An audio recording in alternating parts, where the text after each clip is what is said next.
Right. I think we I are. also started the live transcript, so people see that at the bottom. That's Great. I'll definitely enunciate so I can do it correctly. I know sometimes those can be finicky. It's Well, pretty good now. But oh okay, yeah. I'm gonna mute myself now. Oh. Well, thank you everyone for coming to this breakout session on how to engage with colleges and universities on climate change. And the great part about this breakout room is that there's actually a whole section of CCL dedicated to this. It's called CCL Higher Ed. And we're just gonna dive into that. Oh, there we go. Already having tech issues. So I'm Bella.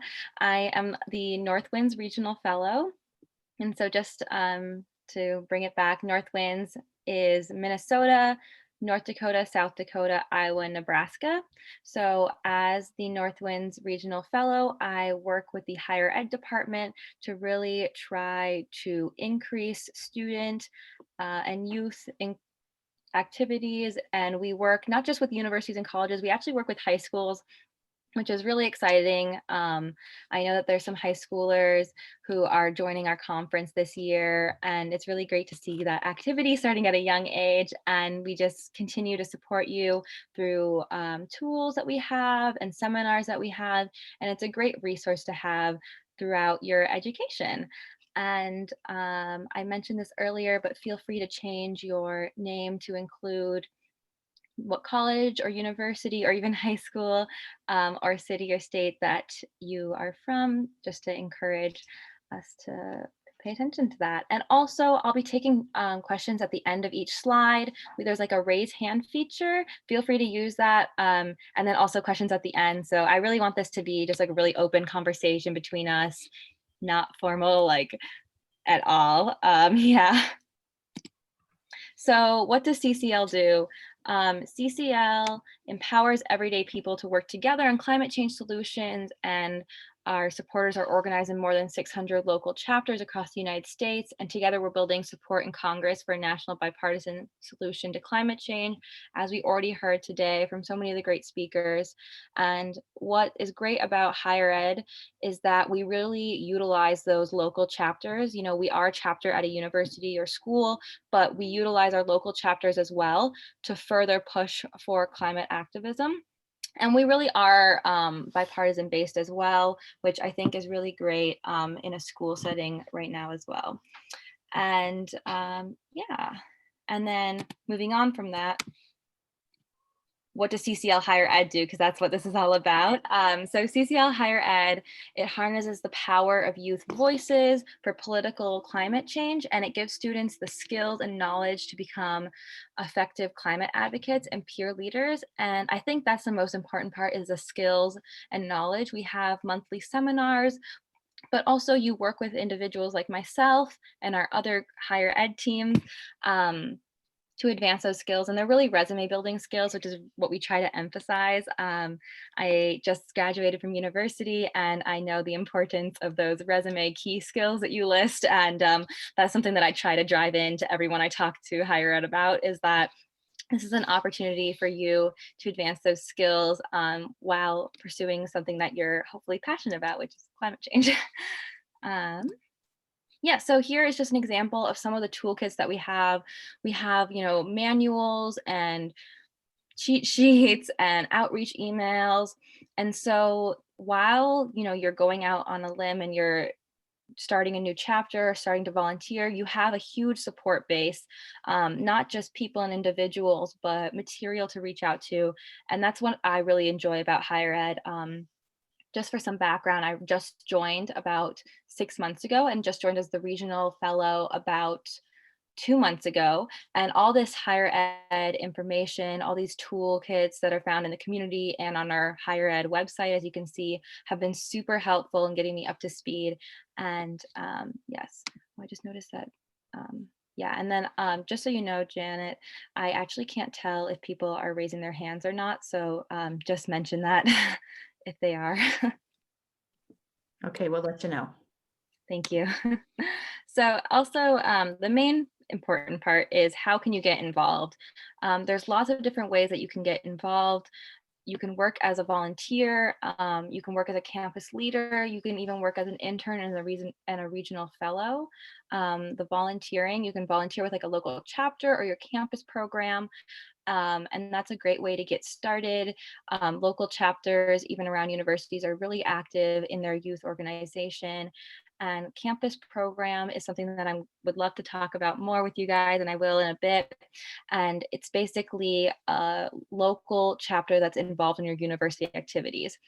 And local chapters at universities work with the university students as well as the university administration to push for different activism and climate change.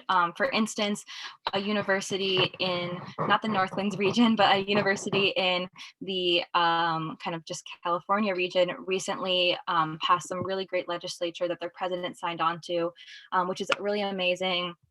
And they also help other activities, and it's really great way to get involved. And this can be done through establishing a campus program at your school or joining an already existing campus program and becoming a campus leader. And they really just kind of push forward and take charge, great leadership skills. And that's something that I help build with you, and we work together to do that. You can also join as an intern. CCL has a ton of different internship opportunities, whether it's regional in the North Winds. We're actually opening up 1 or 2 internship programs. We're hoping to open them up in this year.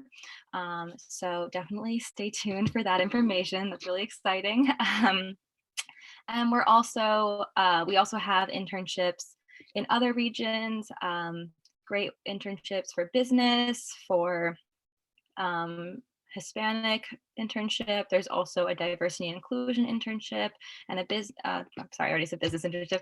And they're just really great ways to get involved in the school year and the summer. That's the important part.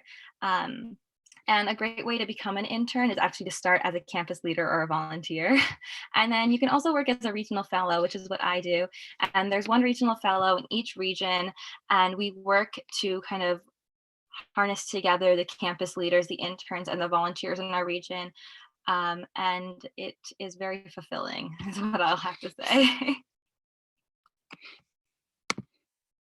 So basically, if you're interested, you should definitely reach out. You can reach out to me through my email, which will be later on, or our regional LinkedIn. I would definitely encourage everyone to go follow us on LinkedIn. I just made it. It's brand new.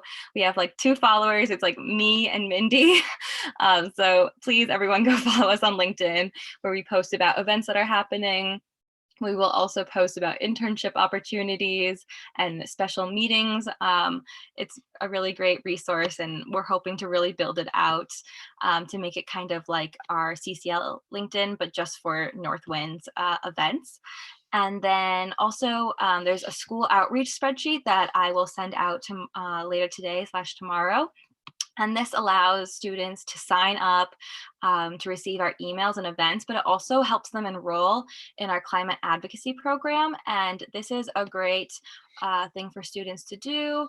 And what I really enjoy about the climate advocacy program is that it really sets you up to have those really strong tools for high performance, but also depending on how you go about it, you can also get credit for your university. So it's a great way, you spend a couple evenings at these meetings, but then you also get university credit. So that's definitely a big selling point to students. And I really try to push that. And yeah, so here's some more links on how to join the higher ed action team. There's our email, our Twitter, our LinkedIn, our Facebook, and our website as well. And then I also wanted to discuss higher ed allies, because this is another really important part of higher ed is the ally section. And allies are individuals at colleges, in departments, or really just locally based that have strong connections in the community and want to use those connections to advance climate work with students and really help create a support system. And allies are important because they are a source for students to receive guidance and advice based locally. Sadly, I cannot be in all 5 states at once. I do spend my time between Minnesota and Iowa, so I definitely understand those areas more. But an ally is someone who is based locally in a local chapter or a state chapter can provide support for you along your journey. And that's really just great. And they can help you make connections around that area. So it's important when you start your journey at CCL higher ed to find an ally at your school. And as a Northwind Regional Fellow, I can help you find local allies to help guide you. And I believe there's actually some allies on this call right now, so we're already getting connected. And yes, I'm also a higher ed ally. I can help you find volunteer opportunities, become a campus leader, and sign up for internships. I can also help you create the campus programs through navigating CCL and our allies. And also, it's my job to guide you and help you succeed. And that is really exciting for me. And I'm really hoping that we get tons of new CCL campus leaders and volunteers after this event. So I wanted to have a breakout room, and Janet is lovingly going to do that for me because I'm not that tech savvy. And in this breakout room, we're going to take about 10-15 minutes. And I just want to start a conversation to introduce ourselves, talk about how we found out about this event, this breakout room. I'd love to talk about, we already talked about some people that are already involved in CCL. Are they involved in higher ed as well? And if you're interested, and I'll be popping into some of the groups to kind of help encourage some discussion, and also so that I can learn from you guys and learn what you guys want, because that's really what I'm hoping to find out from this breakout room. Is I want to make sure that I spend this year developing a higher ed program for our region that's super successful and is tailored to the needs of our region. And then I'd love for us to come back and be able to share and learn from one another. So Janet, if you could start that breakout room, that would be great. All right, will do. And I don't know if people will take a picture of the questions Oh, yes. on your phone or some way so that you can keep track of those questions. We have a question here from Rob, wondering how you first got connected with Citizens Climate Lobby. Do you want to answer his question? There's another part to it as well. Do you want to do that now before we go into breakout rooms, or when we get back? I can do it right now. Sorry, I'm pulling it up right now. How did you first get connected to Citizens Climate? What do you do? Students to help invite students. Oh, wonderful. Oh, I'm also in Cedar Rapids. Not right now. I'm back home with my family, but I live in Cedar Rapids, Iowa half the time. So that's great.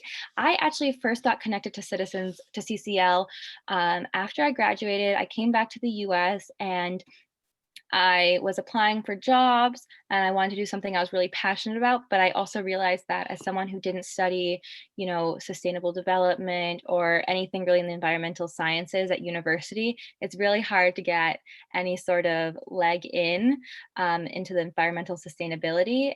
So I wanted to find a volunteer opportunity that I could help build on that experience. And I really just kind of searched volunteer environmental organizations in my area. And that's when I was connected with the Cedar Rapids, Iowa chapter.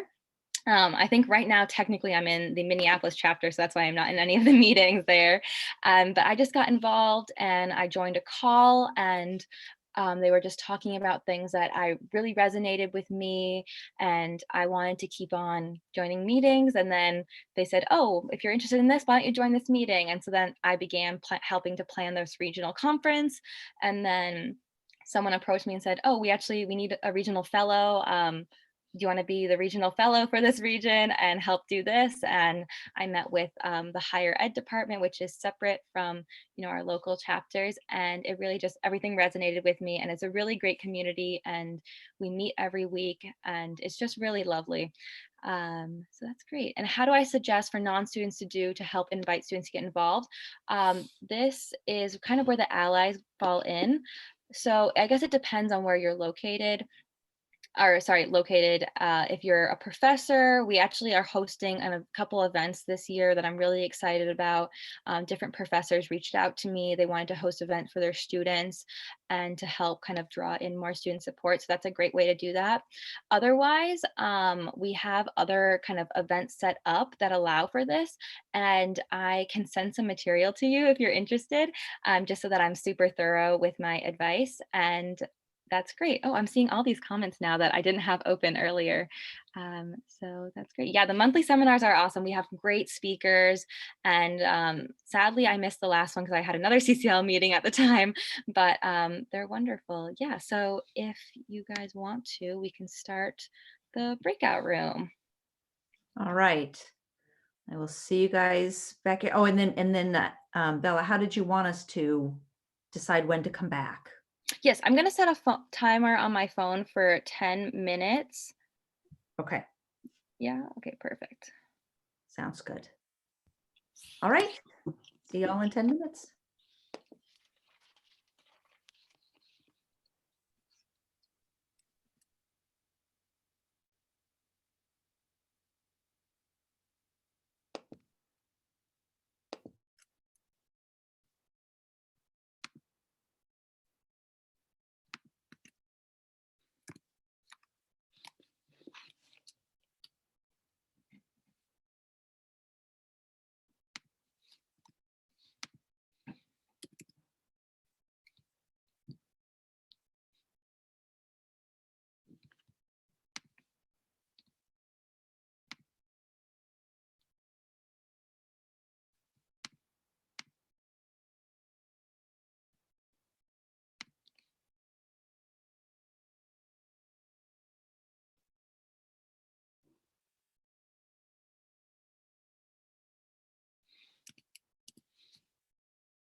Wonderful.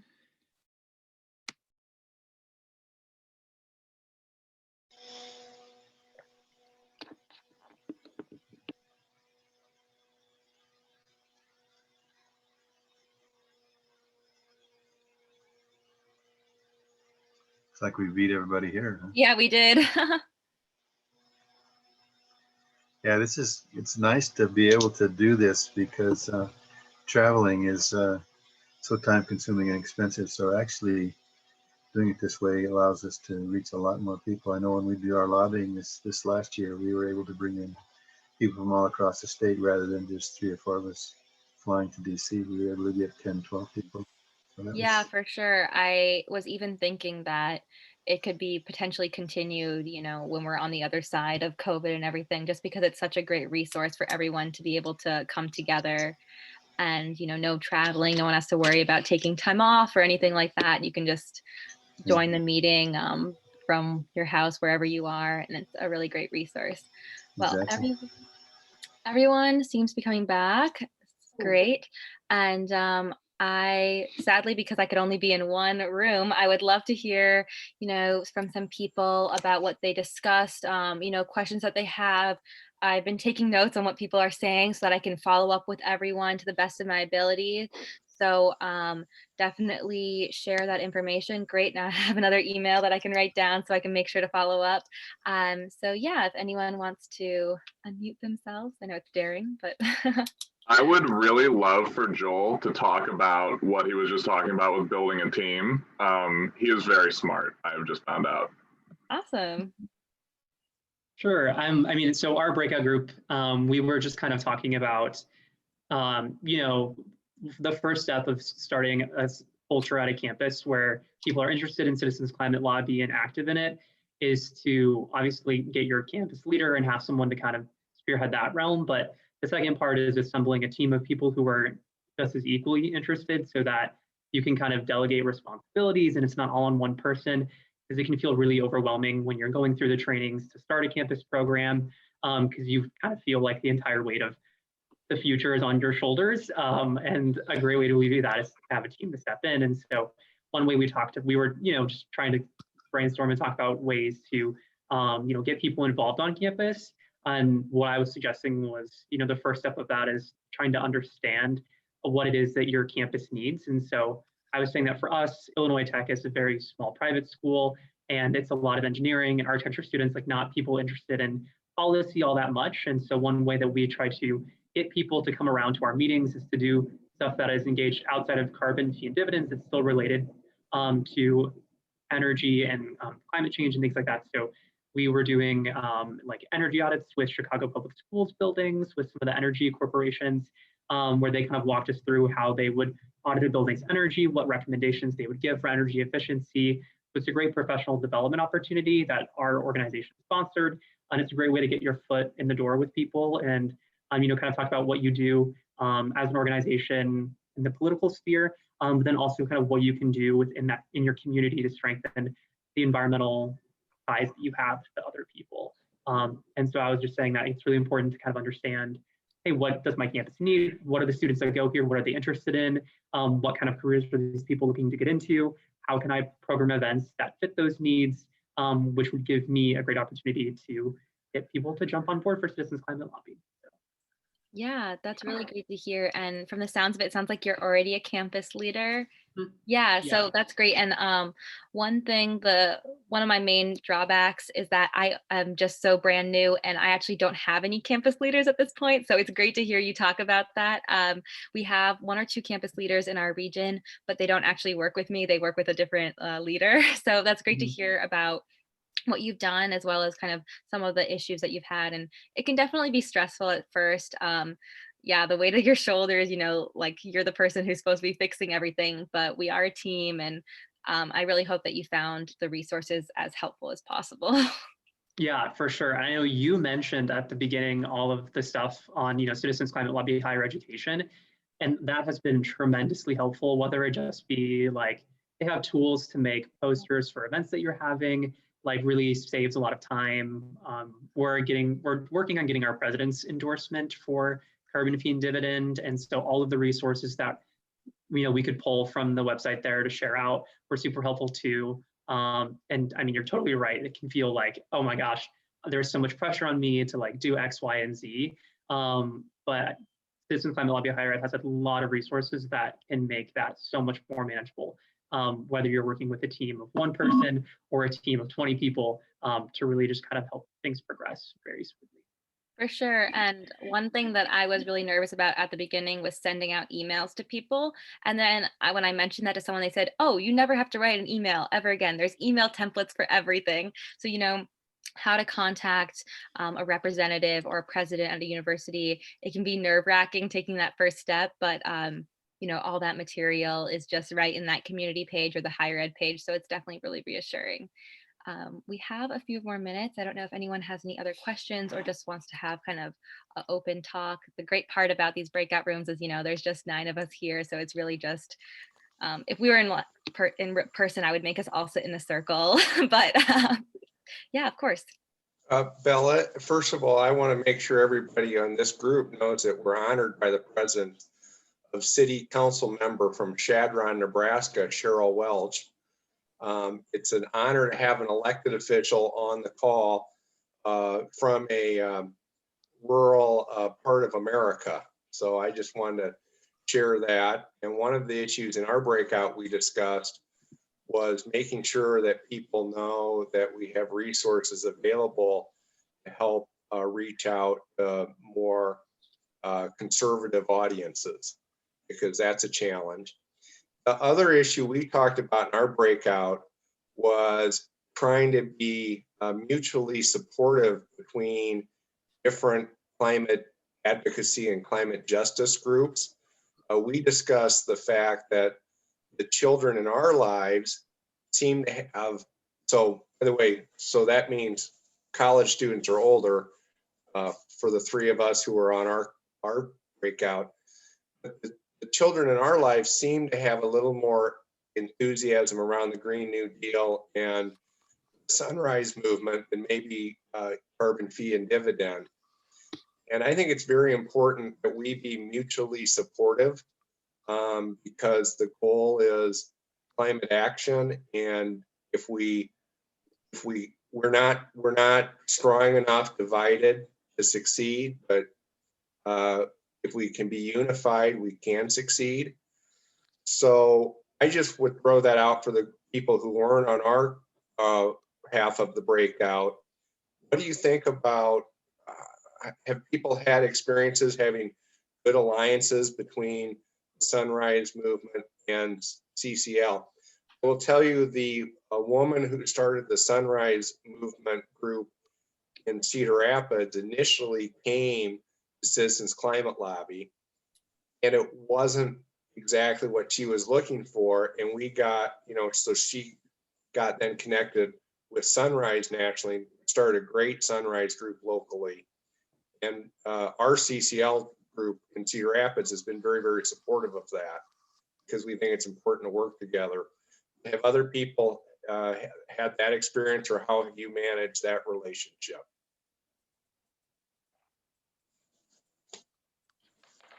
Is there anyone who has any experience with that? Or Well, this is Cheryl, and we were in the same breakout room, but really where I live, there's not a lot of discussion. People are pretty quiet about where they sit. I'm a teacher, so I know kids are concerned, but their parents aren't. And so we don't have that problem, sadly. But I can say that our daughter has been involved with the Green New Deal. So there was something that engaged her there as a young woman of 21 years old that CCL couldn't. And she did go to the national gathering in 2019, I think, and she had a great time, but that didn't continue for her. yeah, and actually on a personal level, my best friend since she was born like 2 months before me. We grew up together. She's actually a youth leader at Sunrise Movement. So I have a personal connection to that. And she's been involved with their East Coast developments for about 4 or 5 years now. So she started at Sunrise quite a bit ago.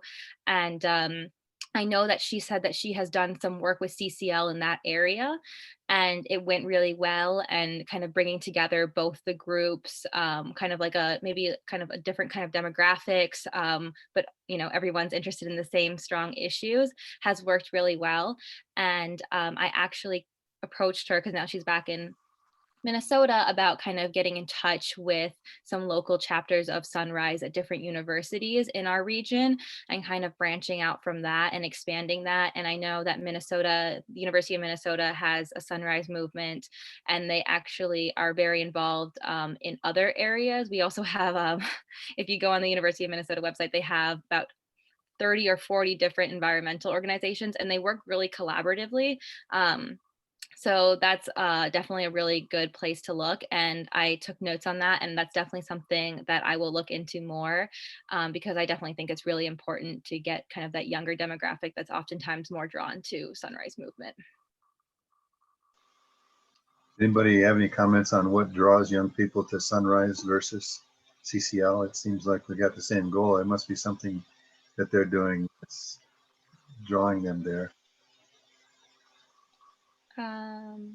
Well, I feel like the main thing is that, CCL is bipartisan. I would not describe Sunrise Movement as bipartisan at all. It's very partisan. Even within the Democratic Party, it's, even more partisan than that. And I feel like that's definitely what draws people to it. It's also a lot more centered around, the Green New Deal, and which is can be alienating for some people, depending on where they fall. But that kind of draws kind of the youth vote, if that makes sense. Yeah. Yeah. It also was started by young people, which Yeah. I can see why that would be a big draw. Yeah, it was started by, university students and high school students, and just continued along with that. And I actually have been kind of taking notes on how they have really grown their university base, because they started as university and then grew to encompass a large demographic. And I feel like we're covering a large demographic, and then we're trying to narrow in on universities, or at least that's what I'm here to do. And so I'm really trying to take notes and see how to do that best. And they definitely have things that I can learn from to harness that. But yeah. Ella, if I could chip in just a couple thoughts on that. Of course. One is, it's okay for different organizations to have different strengths, and we need that. I mean, my kids, for example, are much more interested in Sunrise and CCL, although I've had them come with me to CCL events. And I think it's the excitement of the issues, the broader issues, the multiracial democracy that Sunrise is expressly trying to create, along with green recovery and COVID relief. And so I think it's just a different group. And I don't think we have to think that that's a bad thing, or that we're lacking somehow as an organization. I do think we want to be welcoming, and I think it's been a great event today. But the other thing I would say is, I've been really kind of absent from CCL for the last, 2 or 3 years. The last regional conference I was at was in Okoboji in Iowa in 2017. And partly it's just because circumstances have changed now. We have the potential for national climate action that we have not had for the last 4 years. And I think it's really important for CCL members like us now to be speaking up. In this region, we have a lot of members of Congress of both parties. And I think we're uniquely situated to try to say to members of both parties, we need a national climate policy soon, right? It's urgent. And we'd like you in both parties to be a part of that. It's a unique opportunity we have not had in the last 4 years. And I think, and I've always thought if you can, reinforce the people who want to act and get them to act, that's good. It's also important to reach out to those who've been skeptical about acting because they're now in a different situation. Circumstances are changing. And, at some point, we need to bring Americans together around climate action. So I just want to really encourage people. This next month or two is a really important time to be speaking up with members of Congress. And well, I plan to connect with you after the meeting, and if I can do anything to help, let me know. Yeah, that's wonderful. And along those lines, we have resources to help you connect with your members of Congress. You don't have to write your own letter. We have letters that we send out, and that is really wonderful. And that's a perfect closing statement to this breakout room. And I just wanted to share my screen again so that I could share with you guys the last little bit of our contact information. Make sure I'm on the right slide.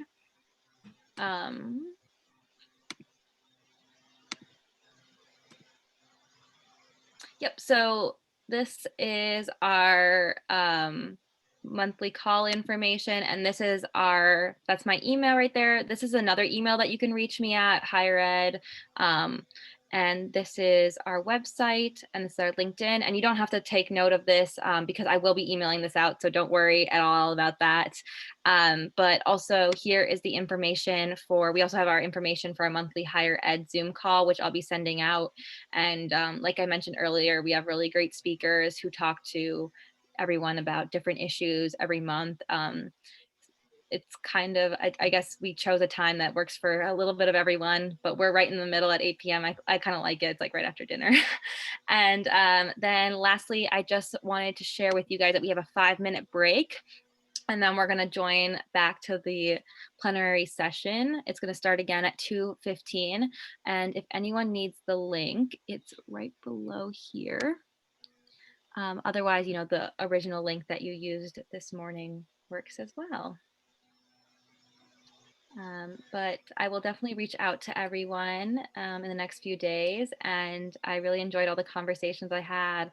Definitely learned a lot, took lots of notes, and I'm hoping to continue with these conversations throughout the year. Thank you, Bella, and good luck in your work. Yeah, Thank you so much. Great Thank you. I discussion. look forward to hearing from you, Bella. I appreciate it. Yeah. Thanks Thank you. everyone for coming. Keep up the good work. Hi, Yeah. Alan. Bye. Hi, how you doing? I'm good. It's good to see you. Good to see you too. It's been a while. I know. Gotta It's get been a gotta get long- our shots so we can have meetings. Yeah.